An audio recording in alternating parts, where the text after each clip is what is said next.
top stories tonight. NLC orders nationwide strike if Ajaero's safety is compromised. Longer queues build up in Lagos as Abuja residents groan over difficulties in getting petrol. Residents of Abuja border communities accuse government of neglect. Kenyan police launch manhunt for psychopath serial killer. Thank you for joining us. I'm Felicity Ezewike. Our coverage tonight begins in Nigeria's capital, where the Nigerian Labour Congress NLC has warned that it will initiate an indefinite nationwide strike at midnight if any harm befalls the president, Joe Ajaero. This announcement was made by NLC Deputy President Ado Kabiru Sani in a communique issued following a National Executive Council NEC meeting on Tuesday. The NEC convened to address Ajaero's recent invitation by the police over allegations related to terrorism financing. The council resolved that Ajaero should comply with the police summons, but instructed the nation's workforce to remain on alert for further instructions if the situation accelerates.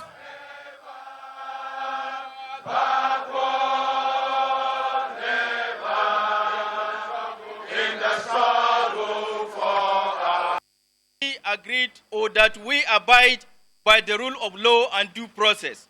We will honor the invitation of the Nigerian police because we are not a faceless organization, but we believe that we need an extension of time after consultation with our lawyers, because this invitation was extended to the Congress President yesterday and asked to report at the police by 10 a.m. today. So we are already working with our lawyers to look for extension of time. But this does not legitimize the charges by the Nigerian police to the Congress leadership. And secondly, we resolve that in an event our Congress President was arrested or detained at any moment, we put our appellate on red alert to mobilize our membership across the country, that all workers in this country should down-tool their services. This is the resolution. In the meantime, the Inspector General of Police, Kayode Egbetokun, has officially inaugurated 169 officers of the newly formed Special Intervention Squad, tasked with combating banditry, kidnapping, and other criminal activities across the country. During the graduation ceremony at the Police Mobile Force Training College in Nasarawa State on Monday, Egbetokun highlighted that the SIS represents a significant leap in the police force operational strategy. He noted that the squad's design is based on the best practices of globally successful law enforcement models aimed at addressing critical gaps in the current policing system. The IG emphasized that the SIS will serve as a rapid response unit capable of delivering high-impact interventions where needed.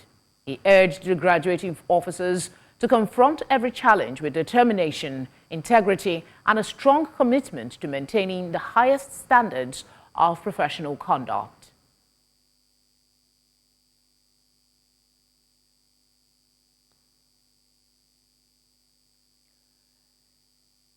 And in Lagos, motorists are facing severe hardships due to the ongoing fuel scarcity, with many resorting to sleeping overnight at filling stations in a desperate bid to get fuel.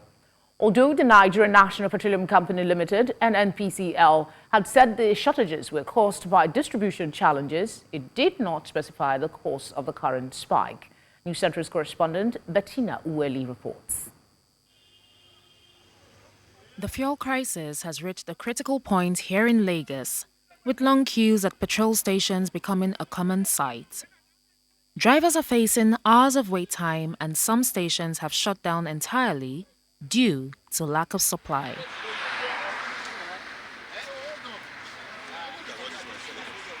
Many Lagosians are growing increasingly frustrated as they struggle to fill up their tanks, while the scarcity causes disruptions in transportation, affecting businesses and daily commutes. Everything, but be pushing one, wàhálà ni. Come gbogbo ẹ̀ wálẹ̀, tó bá tẹ̀ jẹ́ kó wọ́n báyìí náà, ó ti yé ká máa ríra. It has affected me greatly and deeply. This morning I'm supposed to be in Ajaero, but because trying to get fuel and, you know, the traffic, the queue in the filling station isn't allowing me to get fuel and move the time I'm supposed to move. It's really affecting me. Since last week, I'm not able to do anything. Please let our government intervene. Without the fuel in my car, I cannot go for my daily living and my daily basis of business. So I've been here for at least 2.5 hours. In response to the crisis, Olufemi Shoneye, Chief Corporate Communications Officer of NNPCL, posted a video of Umar Ajiya, the CFO of NNPC Limited, on his X page, attributing the supply shortages in parts of Lagos and the Federal Capital Territory (FCT) to distribution challenges. He also denied reports that the NNPC is indebted to international oil traders to the tune of $6.8 billion and that it has failed to remit revenues to the Federation account since January. We've seen also information out there that the company is over-leveraged. That is far, far from true. The borrowings we have made so far by this company as outstanding at the end of 2023 are about 5 in number, 2 of which have also been fully repaid. While the authorities continue in their efforts to alleviate the situation, citizens may have to learn to conserve fuel and limit non-essential travel as a survival strategy and, of course, to ease pressure on limited fuel supply. In Lagos, for News Central, Bettina Nwili. My colleague Igbelani Omoni is on standby now, joining us for update on the fuel situation in Lagos. Ni, what can you tell us? Where are you and what is the situation? Do you still have queues at this hour?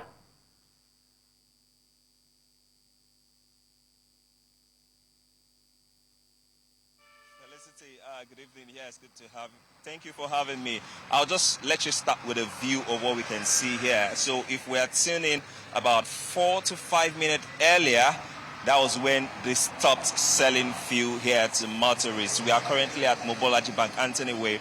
We were at Maryland earlier to monitor, but we saw that the petrol station there had closed up. It's 10 minutes past 10, and as you can see, this place is still filled up with tricycles, motorcycles, private car owners, intrastate shuttles, and even interstate shuttles. They were selling earlier, and they were selling for $6.19 per liter. That was what we saw them sell for. But as you can see now, they've stopped selling, and so people are just trying to find their way out of this place and, you know, look for somewhere else to get the fuel. The situation is there, Felicity, and it just goes to say what people are going through. Most of them didn't want to speak to us. They were so apprehensive, frustrated. Imagine going to work since morning and having find yourself here looking for fuel so that you can be operational the next day. Some of them even have things in their vehicle they have gotten. Yes, we know that Lagos is a bustling city, and by now some part of Lagos are still bustling, but not at a petrol station, mostly maybe at a bar or at an hotel. But this is the crowd you see, the mammoth of crowd you see at a petrol station. And if you just look on the sidewalks, you will see some guys there holding kegs on my left, on my right, jerry cans, and selling 5 liters for about 7,000 naira. Felicity, if my calculations are right, if they're selling for 6.19 here and 6.19 for 5 liters, we give you about 3,095 naira. But at this rate of 7,000 naira for 5 liters, that means they're going to be getting an extra profit of over 3,900 naira. I guess for human effort, or of course for the labor put in it. But right now, as you can see, they're no more selling, although people are still waiting around. Some even have their cars packed here, and they're not even inside. They've gone there to hustle and see if they can get fuel for the next day. But for now, they've stopped selling, and we hear that this particular filling station even sells till 12 to 1 a.m. in the midnight. So it's pretty intense for these people, and I can see the frustration and despair in the faces of most people that are here. Okay, Ni, is it possible to maybe talk to someone now to maybe tell us how long they have been on the queue. Because I personally, I tried several times today. Imagine if I'm still at the filling station until now. So please, could you just tell us if you can reach someone so that they can talk to us? So I will try, but the last time I tried, Felicity, I was almost beaten up. But I want to believe that this time around, I wouldn't be beaten up as it was. It's pretty dark here, and I doubt if you'll be able to see me directly. Good evening, sir.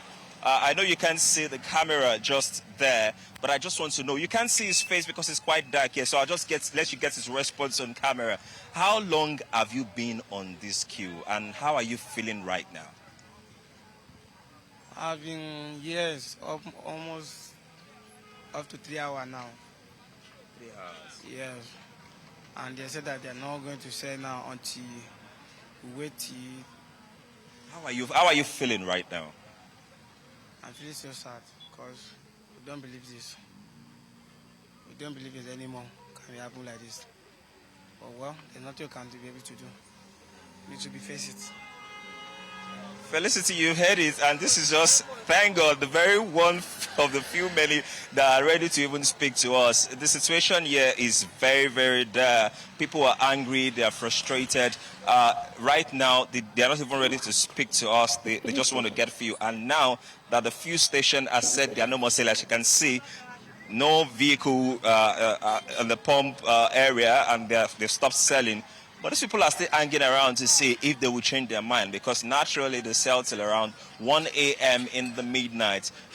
So you can see they're chaining the gates right now. That means they've stopped selling for today. And these are one of the very few that still try to serve the people petrol since this scarcity started. So for this place to be short, and most places we had monitored before now, they were also short. So some people might have limited petrol to actually run operations tomorrow. But for now, some might just rely on the black market sellers on the roads, of course, with the usual catcalls of, and you know, how much does it go for? The kind of yes, you don't know the kind of petrol that is inside those jerry cans, if they've diluted it, and what impact it will have on your car. So are there skepticism about patronizing these people with, you know, kegs on the street?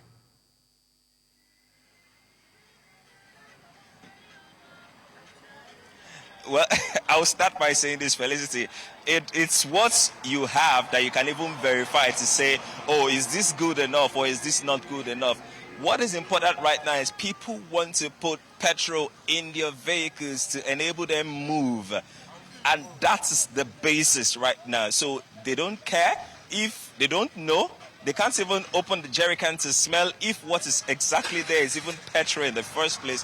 What they need right now, in fact, we've seen about one interstate shuttle and one private vehicle was actually pushed down to this place with passengers inside. Most of them had to drop off and start walking towards where their destination will be. So right now, I'm sure if that person had the opportunity to get a 7,000 naira fuel for 5,000 naira, not to lose his customer, I'm sure he would go for it.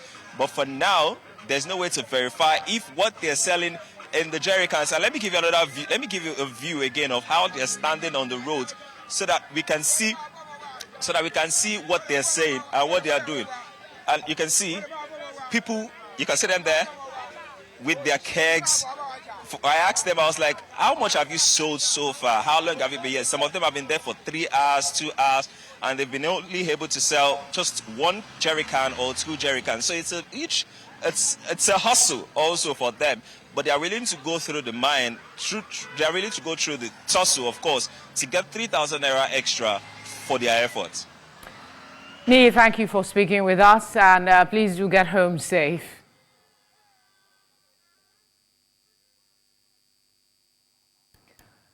Right now, let's go back to Abuja and see what the situation is there. We understand residents are calling on the federal government to intervene in the current fuel situation and ensure that availability of products. They said the fuel scarcity is now affecting their businesses and is improving the hardship they face. Amadine Uyi reports. Black market fuel sellers, many of them making the best of the current fuel situation. They are done several filling stations within the capital as they attend to impatient drivers who do not have the luxury of joining the long fuel queues.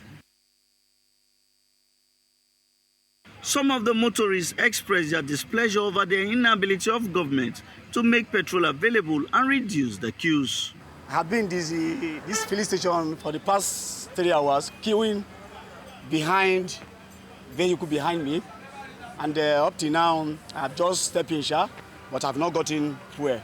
And the situation of this fuel, I'm not comfortable at all.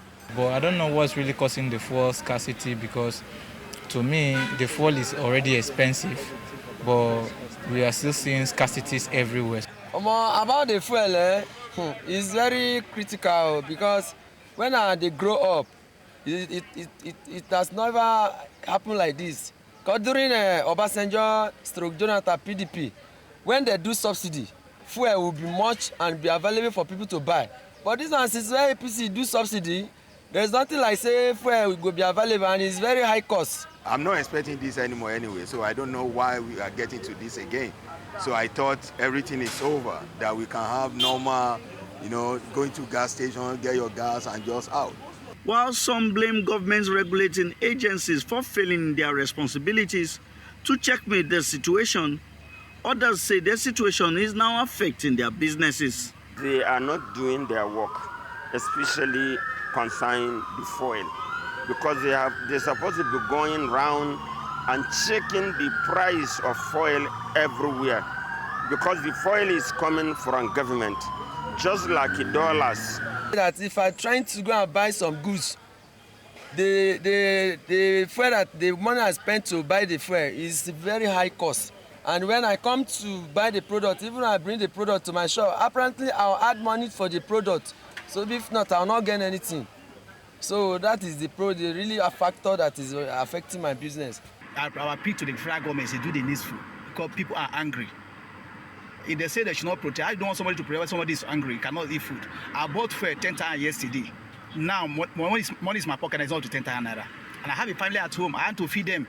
They urge government to come down hard on marketers and fuel dealers for efforts at sabotaging the nation. These fuel dealers, they are the ones sabotaging this government with their saboteurs among them, and they don't supply the fuel the way they're supposed to supply it. And you can see different price from different filling stations. With the Nigerian National Petroleum Corporation Limited assuring citizens that it will end the queues before the end of the week, many will be hoping they match their words with action. In Abuja for News Central, I am Amadine Uyi.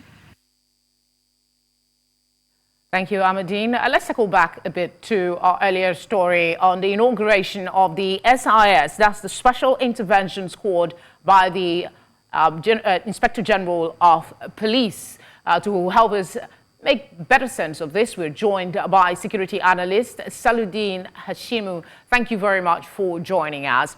What are the potential implications of the police? Let's start with the NLC's allegation against the president of financing a terror, the NLC's president Ajaero. Let's start with that. What is the potential implication of the police allegation? All right. Thank you very much for having me. I think the very basis to begin this conversation from is with the Terrorism Prevention Act 2022.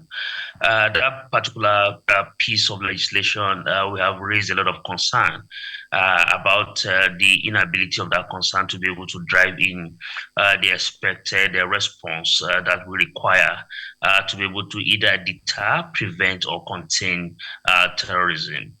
And the idea behind it is simply put that there are quite a number of provisions that are either ambiguous or some of them are either weaponized and have empowered the state to be able to subdue. And one of the provisions there simply put suggests very clearly that the state in itself has the power to interpret what terrorism and terrorism financing is. And it therefore means that if that is the case, it went further to in other provision to say, look, that such person who has been labeled can therefore either be frozen, or the account or liabilities or assets of the person can therefore be frozen or confiscated by the state. And therefore the process is also suggesting that only the Attorney General of the Federation is also empowered to be able to do otherwise. Now, what does this say?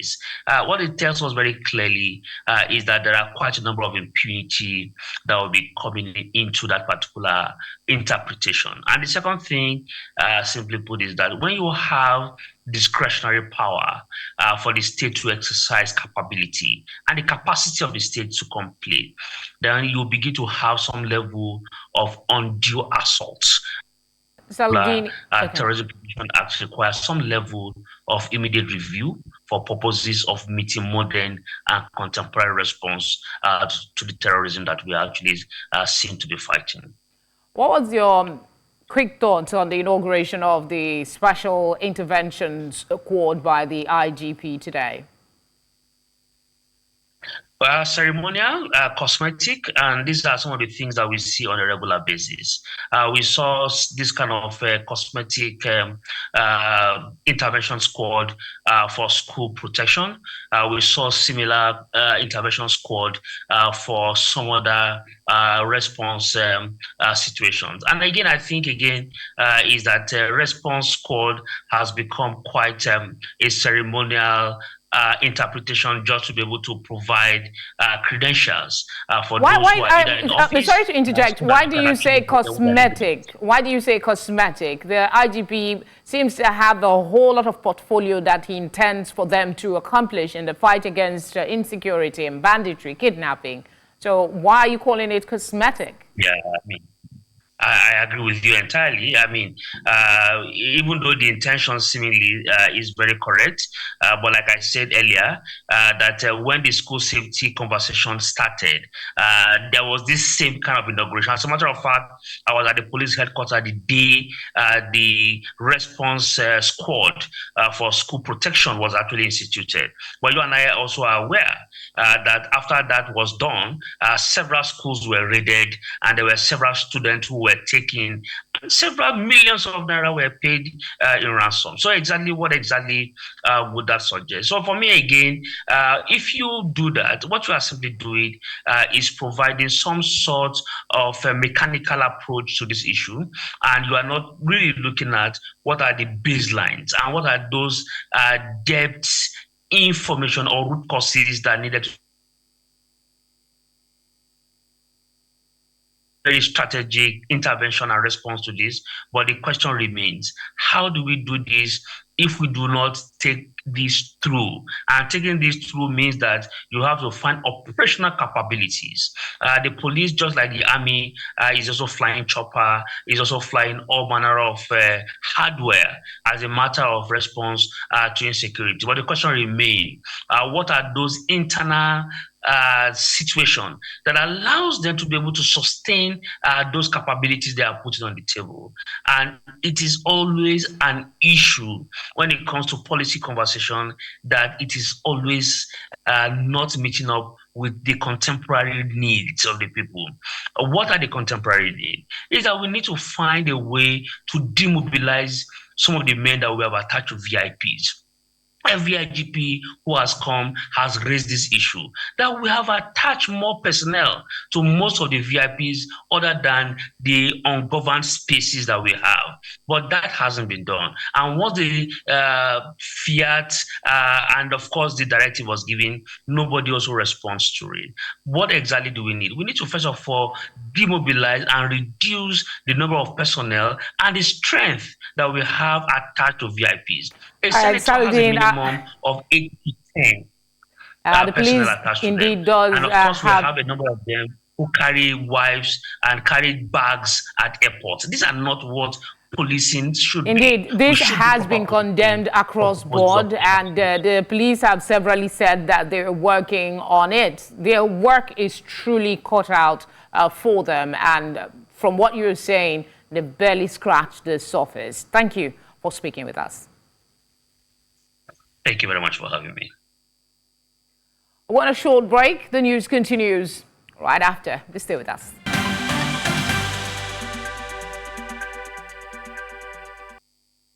If you've just joined us, you're watching Tonight. A reminder of our top stories. NLC orders nationwide strike if Ajaero safety is compromised. Longer queues build up in Lagos as Abuja residents ground over difficulties in getting petrol. Residents of Abuja border communities accuse government of neglect. And Kenyan police launch manhunt for psychopath serial killer. Glad you're still with us. President Bola Tinubu has made key appointments in the technology and communication sector. Mr. Dase David has been named the new president and CEO of the Digital Bridge Institute, succeeding Professor Mohammed Ajia. David is an expert in digital technology and educational leadership. Additionally, President Tinubu appointed 2 new executive directors at Nigerian Communications Satellite Limited, NICOMSAT. Mr. Ruben Ushoma will serve as Executive Director of Marketing, bringing his expertise in communications, satellite marketing, and strategic business development. Mr. Adama Kure has been appointed Executive Director of Finance and Administration, leveraging his strong record in financial management and corporate governance. The President expects the new appointees to drive the strategic vision for these institutions and leverage their expertise to promote growth and development in the sector. President Bola Tinubu has approved the establishment of a climate accountability and transparency portal to ensure efficiency and accountability in Nigeria's participation in the upcoming COP29 conference. The portal will allow Nigerians to track the number of delegates and government-sponsored attendees. An audit of last year's COP28 expenditures revealed significant wasteful spending, including nearly $500,000 on a showcase pavilion. To avoid similar inefficiencies, the government will implement cost-saving measures, including a time-slotting system for the delegation office. These changes aim to ensure that only essential attendees participate and that expenditures are justified. The goal is to attract climate engagement, business opportunities, and finance into the country for the benefit of Nigerians. In response to Nigerians' challenging economic climate and high unemployment rates, more Nigerians are turning to skill acquisition programs and prompting the U.S. and Nigerian actions in the form of grants and training. News Central's Chidamma Ona gives us more details in this report. Skill acquisition has proven to be an essential life-saving skill for most people, especially young Nigerians. With the concern of unemployment and limited skill acquisition centers in the country, the U.S. African Development Foundation, in collaboration with a vocational academy, is equipping young Nigerians with vital skills. Most people go to school and they come out not having skills. But when they get skills, the employers are waiting. The employers are actually desperate to have people with skills, and that's what makes the work easy. Give them professional skills and they will surely get jobs, or they'll have skills to work for themselves. And so that's what the economy needs, and that is what has helped a lot of young people in Nigeria. With initiatives like this is to equip young people with different employability skill sets that they can use to even maybe possibly work for different employers, or alternatively set up their own business, and that you have that multiple creation of job opportunities for others. From electrical and solar installations to fashion designing and catering, the skills to be taught and acquired are endless. For some Nigerians, the understanding of the benefits of skill acquisition cannot be overemphasized. Now in Nigeria, or let me say in the world, I don't think we can all get white-collar job, which we all clamor for. So I believe when you have your skill, you are good to go wherever you find yourself. The beautiful thing about skill acquisition is in our economy, or in Nigeria as a whole, that's one of the things that helps you to be self-dependent and help you to be independent of the situation of the economy. So you can strive for yourself, you can get funding, and you can be able to do business and get yourself well to do. When you learn skills, it's actually going to help you financially, mentally also, because these skills that actually bring us out, that actually bring me out especially. Most things I can't do in the kitchen, I find myself doing them, like knowing my culinary terms, those things, the kitchen safety and all that. As the country continues to tackle the issue of unemployment, it is important that vocational and entrepreneurship training play a role in shaping the lives of Nigerians and boosting the economy. In Lagos for News Central, Chidinma Ona. Residents living along the Nyanya-Mararaba border communities between Abuja and Nasarawa State have accused the Federal Roads Maintenance Agency of abandoning citizens along the axis to the continuous traffic, which is now affecting their businesses. This was as some of them affected by the recent floods in the area following torrential rains spoke to News Central, saying their businesses and livelihoods are now at risk. News Central's Emmanuel Bagudu brings us more. Stranded residents of Mararaba wondering whether to drive into the flood to access the federal capital or return home. They are not alone in this predicament, as travelers from the northeast and neighboring north central, unfortunately, which affected movement along this major road corridor. Seen along the road is an excavator belonging to the Federal Road Maintenance Agency, which however is not being used to contribute to efforts at tackling this flood. Citizens along this axis say nothing has been done in the last 9 years to ameliorate their suffering. People cannot move with their motor, people cannot move with their leg. Please, we are begging the federal government, they should not give them again. Let them should go, because all their work is a fail. And they are deceiving federal government. Federal government, they give them the money. What is their work? All their work is a liar. Go to Maraba Joshua. So the people are passing through from Maraba Joshua. There's no road. They can come and patch the road and go away. They should come and carry this caterpillar and move out of this place. You see, actually, when the rain came, the blockage will even cost like a hold up that is up to like 2 kilometers or more than. People that normally go to work, sometimes we have to go back home because they will be very late. Like they have to go back home, not to even go to work for the whole day. Since last 2019, now they're supposed to repair it. They don't want to repair it. One day will carry them.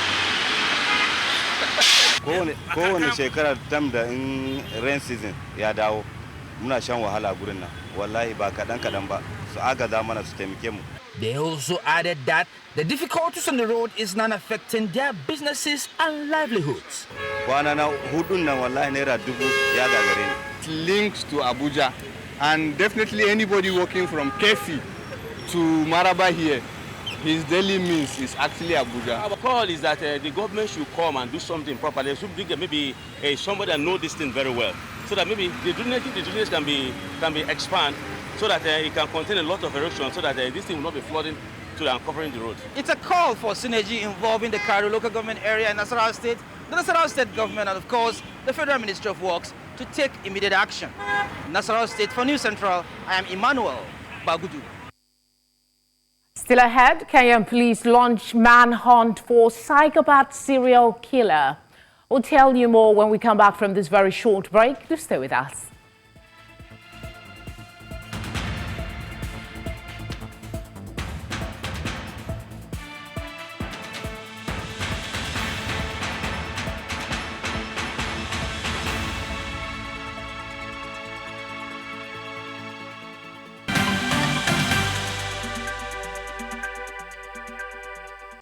Kenyan police have launched a major manhunt after a man accused of murdering and dismembering 42 women escaped from a Nairobi police cell on Tuesday, along with a dozen other detainees. Collins Jumaisi, described by police as a vampire and a psychopath, was arrested last month following the gruesome discovery of mutilated bodies in a garbage dump in a Nairobi slum. In a statement, Kenyan authorities disclosed that the breakout was discovered during a routine check at around 5 a.m. while serving breakfast to the prisoners. This marks the second time in just 6 months that a suspect in a high-profile case has escaped from custody. 20th, 2024 morning hours, there was an incident of prisoners' escape that happened at Gikiri police station where we are as at now. 13 prisoners escaped from the cells, among them 12 Eritrean nationals who were arrested for being illegally in Kenya, and one male murder suspect, namely Collins Chumaisi Kalusha, who is connected with the Kware murder. Let's join our business desk now for today's business updates.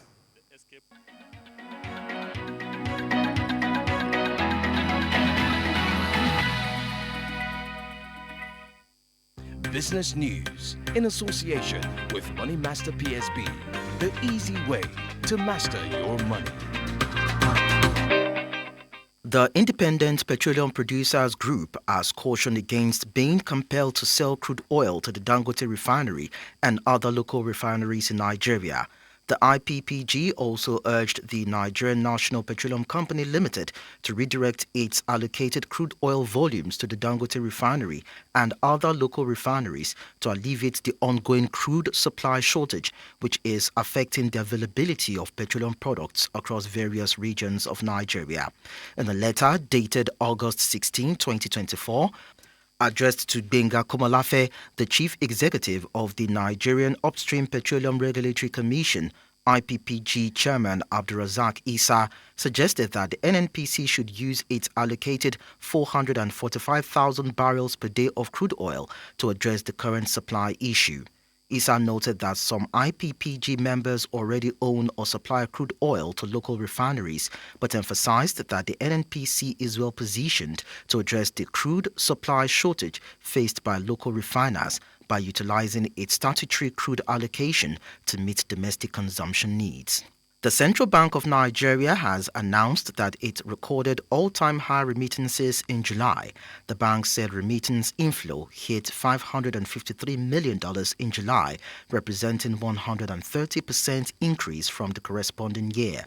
According to a statement by the acting director, Corporate Communications, Akama Ali, the figure represents the highest monthly inflow on records and reflects the CBN's efforts to improve liquidity in the market. It attributed the substantial growth in remittance receipts to a series of policy reforms implemented by the CBN to enhance liquidity in Nigeria's foreign exchange market.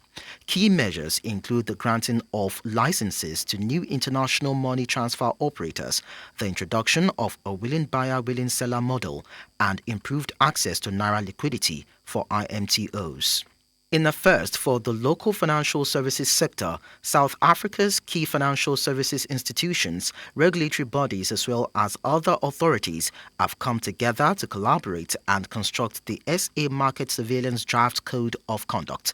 This draft code of conduct, presented at the second South African Market Surveillance Conference hosted by Investec, comes at a critical time as the local financial sector actively works on reforms and new legislations to modernize the regulatory framework and align with international standards to bolster market surveillance against market abuse and anti-competitive practices.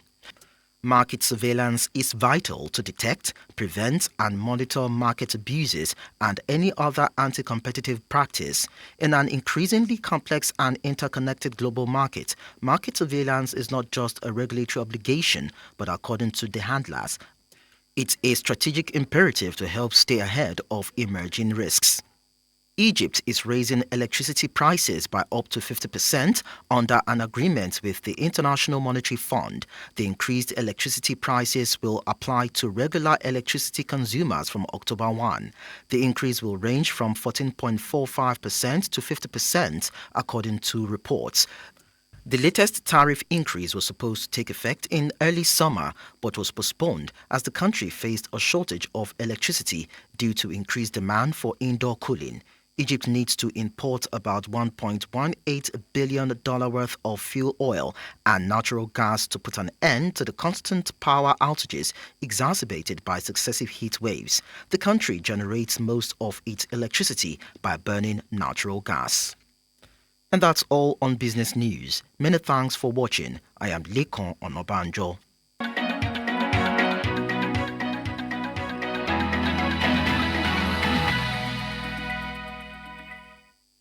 Business news in association with Money Master PSB, the easy way to master your money.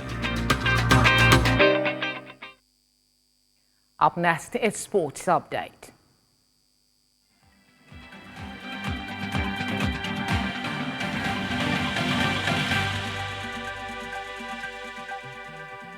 Sports Update, brought to you by Corn Oil. Corn Oil, we go the extra mile. Hello and welcome. This is Sports News. Reigning NWFL champions Edo Queens of Benin have qualified for the final of the Waffle Zone B qualifiers of the CAF Women's Champions League. The Nigerian side defeated Inter d'Abidjan 2-1 in a semi-final match played today at the Stade de la Paix in Bouaké, Côte d'Ivoire earlier today. MMSN opened the scoring in the 7th minute before Blessing Lividia doubled the scoreline after finishing off a corner routine in the 34th minute. Ajwa Nyman pulled one back for Inter in the 46th minute, but Edo Queens held on for the win. They will now face Ainovi FC of Benin Republic in the final for the sole Waffle Zone B ticket for the 2024 CAF Women's Champions League. Lobby Stars Football Club of Makurdi has announced the contract extension of its head coach Eugene Agagbe.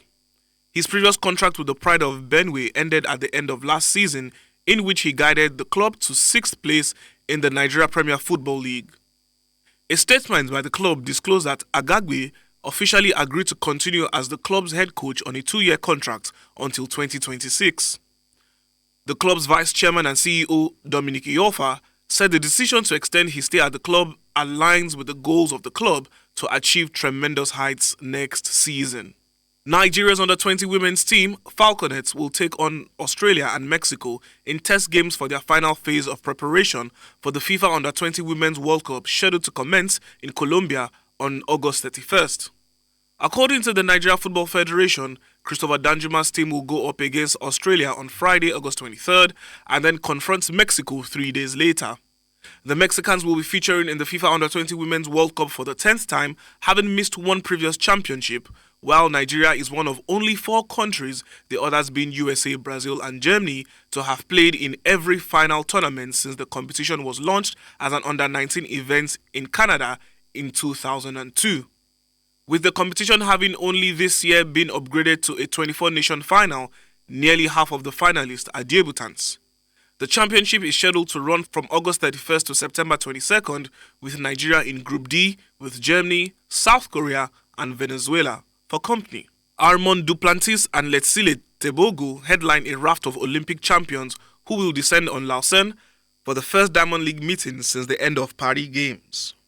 Some 18 current Olympic or world champions will be present in the Swiss city for Thursday's meet, coming just 12 days after last of the track and field action at the Stade de France. Duplantis defended his men's pole vault gold in France National Stadium and improved his own world record of 6.25 meters. In Lausanne, the Swede will be up against American Sam Kendricks, the silver medalist in Paris, and also Renaud Lavillenie, the 2012 Olympic champion and former world record holder who failed to qualify for what would have been his home games.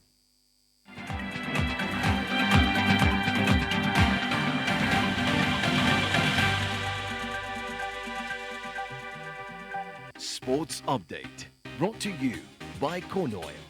Corn Oil, we go the extra mile. Let's now go get the latest entertainment stories and trends.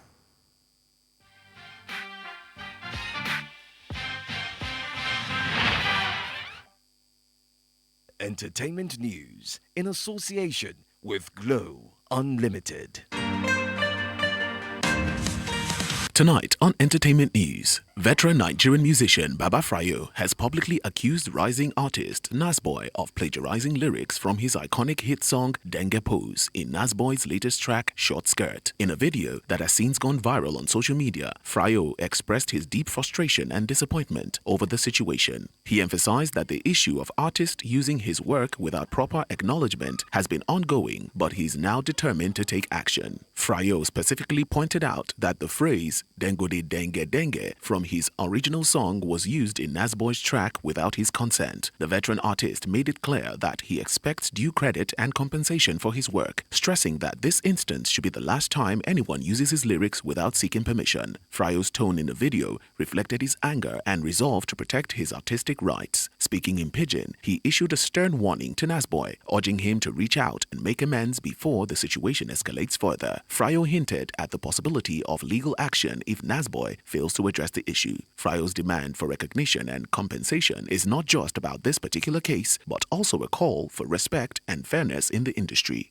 During her Eras Tour performance at Wembley Stadium in London, Taylor Swift met with the families affected by the tragic mass stabbing at the children's dance class in Southport on July 29th. The incident resulted to the death of 3 young girls and left several others, including adults, injured. Swift welcomed the victims' families backstage, where she shared a heartfelt moment with 2 young girls, one of whom was visibly bandaged. The girls, dressed in Taylor Swift-themed t-shirts, also met Swift's mother, Andrea. The mother of the girls expressed deep gratitude for the experience on TikTok, highlighting the joy Swift brought to their daughters during the difficult time. Although Swift did not publicly address the attack during the concert, she had previously expressed her shock and sorrow over the event in a statement, describing the tragedy's impact on the families and the community. The Wembley show was one of the final performances of the European leg of her tour, and the meeting with the affected families was a poignant reminder of her connection with her fans, especially during their moment of need. That's all on Entertainment Tonight.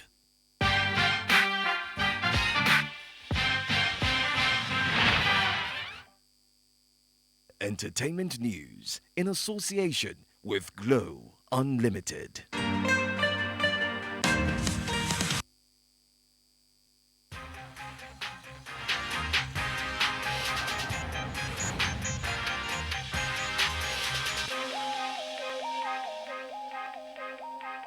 Moving away from entertainment, let's take a look at what's trending as the hashtag ASU takes center stage. As the Academic Staff Union of Universities, ASU, has notified the federal government of its plans to begin a nationwide strike in 21 days. This notice follows the NEC meeting at the University of Ibadan and its response to the government's failure to implement past agreements. ASU's demands includes the implementation of the 2009 renegotiation agreement on paid academic allowances and the full release of revitalization funds. Despite the meeting with the Minister of Education in June to address these issues, ASU President Professor Emmanuel Oshodeke stated that no progress has been made. Nigerians took to social media to express their concerns. Let's take a look at some tweets. At Agbams_pro, ASU, I don't care. If you like, embark on a 1-century strike. I'm not bothered. I spent almost 2 years in one level and you expect me to shiver? Nibo. At Favor_AK, in that time of my life where news of ASU strike doesn't move me. At Didi Ezeche, don't know what the strike is about this time, but if it's about their wages, the lecturers deserve more than the 300% increase that have been approved for the judiciary workers by the ruling government. That's all on what's trending.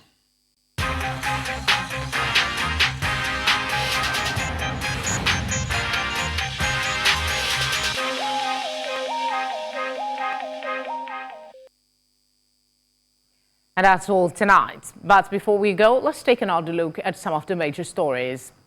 NLC orders nationwide strike if Ajaero's safety is compromised. Longer queues build up in Lagos as Abuja residents ground over difficulties in getting petrol. Residents of Abuja border communities accuse government of neglect. We also brought you news that the Kenyan police have launched manhunt for a psychopath serial killer. Would like to hear from you. Please send your eyewitness report to the number showing now on your screen. You can follow us on social media at News Central TV. You can watch News Central live on DSTV channel 422, Star Times Channel 274, Avo TV and on YouTube. Many thanks as always for watching. Have a good night.